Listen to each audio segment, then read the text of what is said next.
O primeiro ponto a ser observado aqui trata-se de uma negativa. Esse texto não está anunciando a segunda vinda de Cristo, como muitos imaginam. Mas eu quero deixar bem claro que Jesus Cristo realmente é literalmente em carne e osso, como figura divina humana, voltará no dia do julgamento final. E ele mesmo vai separar os bodes das ovelhas no último dia. Contudo, nesta passagem o que se retrata não me parece ser a segunda vinda gloriosa de Cristo, mas uma vinda em juízo em terror contra os judeus. A segunda vinda gloriosa de Cristo, no fim dos tempos, é descrita nos seguintes textos. 1 Tessalonicenses capítulo 4, versículo 13 a 17. Não quero, porém, irmãos, que sejais ignorantes acerca dos que já dormem, para que não vos entristeçais, como os demais que não têm esperança. Porque, se cremos que Jesus morreu e ressuscitou, assim também aos que em Jesus dormem, Deus os tornará a trazer com ele. Dizemos-vos, pois, isto pela palavra do Senhor, que nós, os que ficarmos vivos para a vinda do Senhor, não precederemos os que dormem. Porque o mesmo Senhor descerá do céu com alarido, e com a voz de arcanjo, e com a trombeta de Deus, e os que morreram em Cristo ressuscitarão primeiro. Depois, nós, os que ficarmos vivos, seremos arrebatados juntamente com ele nas nuvens, e encontrar o Senhor nos ares, e assim estaremos sempre com o Senhor. Nesta passagem, Paulo consola os crentes de Tessalônica, que estavam entristecidos com a morte de alguns parentes, lembrando que o Senhor Jesus Cristo vai voltar à terra. Paulo ensinou que naquele dia glorioso, os mortos em Cristo irão ressuscitar, e os crentes que estiverem vivos serão transformados. Quanto à vinda do Senhor Jesus Cristo, Paulo diz: o próprio Senhor descerá dos céus, uma clara alusão de que haverá um dia na história humana em que Jesus voltará à terra, de forma visível e corpórea. Além dessa, existem outras passagens bíblicas que também retratam a segunda vinda gloriosa de Cristo. Mas, em Apocalipse capítulo 1, versículo 7, não é o caso. Embora a linguagem em Apocalipse capítulo 1, versículo 7 possa nos levar a imaginar que João está falando sobre a segunda vinda de Cristo, não é esse o caso aqui. Realmente, João está falando de uma vinda de Cristo, mas essa vinda não será para encerrar a história humana no final dos tempos. Essa vinda será para trazer um terrível julgamento. Não se trata de uma vinda física, mas uma visitação de juízo terrível por meio do exército romano, como repetidamente aconteceu no Antigo Testamento. Chegou o dia do acerto de contas entre Jesus Cristo e os judeus, que o crucificaram. Essa vinda de Jesus, descrita aqui por João, significa o fim da era dos judeus. O evento histórico que João viu no Apocalipse foi a destruição de Jerusalém do templo, no ano 70. Portanto, essa vinda de Jesus será em julgamento contra os judeus. Devemos sempre ter em mente as palavras iniciais de João, quando ele abre o seu livro, advertindo que os eventos que ele vai mostrar irão acontecer em breve. Confira em Apocalipse capítulo 1, versículo 1, ou, mais precisamente, imediatamente, agora. Logo em seguida, João novamente assegura que os eventos estão próximos. Confira em Apocalipse capítulo 1, versículo 3. Ambas as passagens apontam para eventos que não irão demorar, mas que devem se cumprir rapidamente. João não fala de eventos referentes ao fim do mundo, mas ao fim da era dos judeus.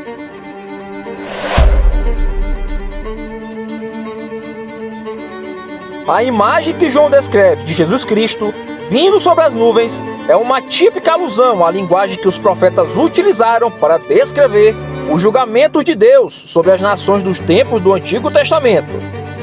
É uma linguagem profética carregada de simbolismo, mas que era comumente usada para descrever a destruição de reinos e de nações. A linguagem profética de juízo contra uma nação estrangeira, seja o Egito ou a Síria, ou até mesmo contra Israel, sempre era carregada de imagens que envolviam fenômenos da natureza, como o escurecimento do sol, as estrelas caindo do firmamento, fenômenos que envolviam ventos, raios, trovões, chuvas, terremotos, rochas partindo ao meio, etc.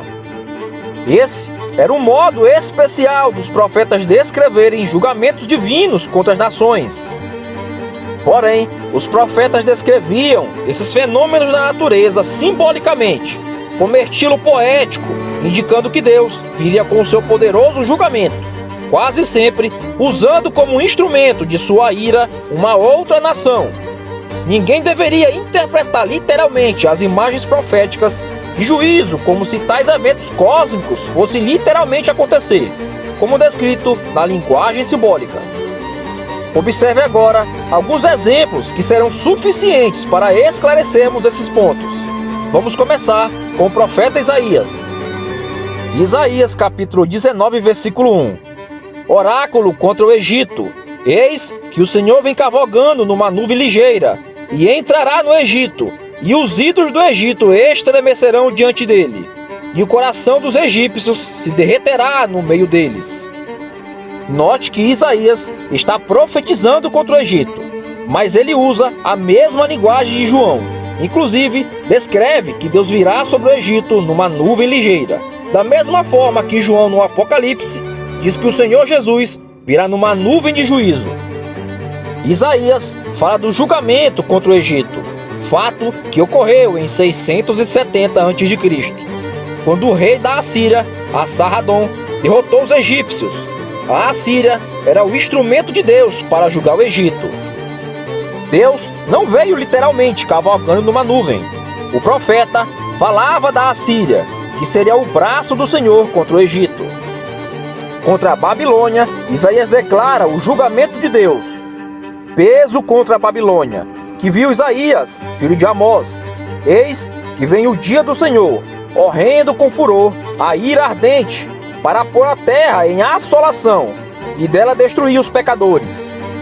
Porque as estrelas dos céus e as suas constelações não darão a sua luz. O sol se escurecerá ao nascer, e a lua não resplandecerá com a sua luz. E visitarei sobre o mundo a maldade, e sobre os ímpios a sua iniquidade, e farei cessar a arrogância dos atrevidos, e abaterei a soberba dos tiranos. Farei que o homem seja mais precioso do que o ouro puro, e mais raro do que o ouro fino de Ofir. Por isso, farei estremecer os céus, e a terra se moverá do seu lugar, por causa do furor do Senhor dos Exércitos, e por causa do dia da sua ardente ira. Isaías capítulo 13, versículo 1, versículo 9 a 13. A linguagem segue a mesma forma, descrevendo acontecimentos cósmicos. As estrelas irão apagar, e o sol vai escurecer logo pela manhã, e a lua não vai brilhar durante a noite. Em termos astronômicos, essas coisas não aconteceram. A linguagem é poética, de julgamento, e não astronômica, como se falassem de fenômenos físicos da natureza. A mesma linguagem surge nos Salmos. Faz das nuvens a sua carruagem, e cavalos nas asas do vento. Faz dos ventos seus mensageiros, e dos clarões reluzentes seus servos. Salmos 104, versículo 4. Agora, observe o profeta Joel. Tocai a trombeta em Sião, e clamai em alta voz no meu santo monte. Tremam todos os moradores da terra, porque o dia do Senhor vem, já está perto, dia de trevas e de escuridão, dia de nuvens e densas trevas, como a alva espalhada sobre os montes. Povo grande e poderoso, qual nunca houve desde o tempo antigo, nem depois dele haverá pelos anos adiante, de geração em geração. Diante dele um fogo consome, e atrás dele uma chama abrasa. A terra diante dele é como o jardim do Éden, mas atrás dele um desolado deserto. Sim, nada lhe escapará. A sua aparência é como a de cavalos, e como cavaleiros assim correm. Como o estrondo de carros irão saltando sobre os cumes dos montes, como o ruído da chama de fogo que consome a bragana, como um povo poderoso, posto em ordem para o combate. Joel, capítulo 2, versículo 1 ao 5. Observe que Joel está alertando Israel sobre a chegada do julgamento divino. Deus vai julgar o seu povo. Perceba a forma do texto, mais uma vez ligada à imagem de nuvens e escuridão. Agora o profeta Miqueias fala: porque eis que o Senhor está para sair do seu lugar, e descerá, e andará sobre as alturas da terra, e os montes debaixo dele se derreterão, e os vales se fenderão, como a cera diante do fogo, como as águas que se precipitam no abismo. Tudo isto por causa da transgressão de Jacó e dos pecados da casa de Israel. Qual é a transgressão de Jacó? Não é Samaria? E quais os altos de Judá? Não é Jerusalém? Miqueias, capítulo 1, versículo 3 ao 5. Observe que Miqueias retrata o julgamento divino contra Samaria, capital de Israel. Essa profecia foi cumprida quando a Síria invadiu Israel e é, pois, para pôr o fim ao reino do norte. Agora, observe a linguagem que Miqueias usa para descrever esses acontecimentos. O Senhor descerá, andará sobre as alturas da terra. Os montes derreterão, os vales se fenderão. O profeta descreve uma vinda do Senhor, e ele veio por meio do exército assírio para julgar Israel. Agora, observe Moisés em Deuteronômio. Não há outro, ó amado, semelhante a Deus, que cavalga sobre os céus para a tua ajuda, e com a sua majestade sobre os mais altas nuvens. Deuteronômio capítulo 33, versículo 26. Moisés, em seu cântico, descreve a mesma linguagem poética dos profetas para falar da proteção do Senhor ao seu povo, contra os exércitos estrangeiros. As vitórias militares de Israel são descritas como sendo Deus cavalgando sobre os céus, sobre as mais altas nuvens, para socorrer Israel e lhes conceder a vitória nas guerras. O livro de Josué é um ótimo exemplo disso. Jesus Cristo, finalmente, o próprio Senhor Jesus usou a mesma linguagem dos profetas para descrever o julgamento de Jerusalém. E logo, depois da aflição daqueles dias, o sol escurecerá, e a lua não dará sua luz, e as estrelas cairão do céu, e as potências do céu serão abaladas.